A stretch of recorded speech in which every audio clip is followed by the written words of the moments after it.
एक शहर की एक गली में एक पुराना मकान था।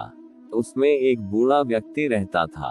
उसका न कोई रिश्तेदार था न कोई दोस्त। वह हमेशा अकेला रहता था। इस पुराने मकान के ठीक सामने एक छोटा सा घर था।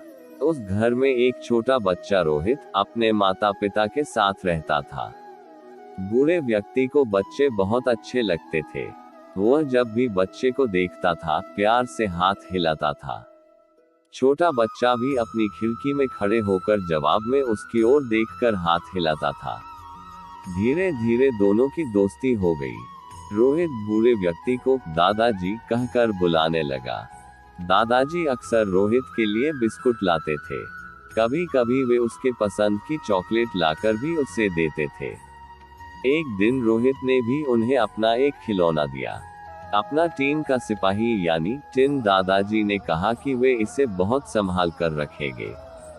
कुछ दिनों के बाद रोहित ने देखा कि दादाजी कहीं भी दिखाई ही दे रहे हैं। उनके मकान को तोड़ दिया गया और वहां पर एक बेहद बंगला बनाया गया।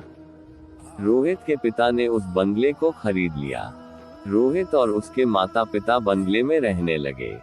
धीरे धीरे रोहित बड़ा होने लगा और बचपन के उन दादाजी को भूलने लगा। जब वह बड़ा हुआ और उसकी शादी हो गई तब उसकी पत्नी भी वहीं रहने आई। एक दिन वह अपनी पत्नी के साथ बंगले के बगीचे में हाथ से एक गड्ढा खोद रहा था। वहां वह एक बीज बोना चाहता था, तभी उसकी उंगली में कुछ चुभा। उसने खोद कर देखा तो यह उसका अपना टिन सोल्जर था जो उसने दादाजी को दिया था।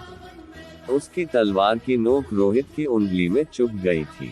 अपना बचपन का खिलौना देखकर अचानक रोहित को बचपन की सारी बातें और दादाजी याद आ गए। उसे याद आया कि दादाजी ने कहा था यह खिलौना मैं बहुत संभाल कर रखूंगा।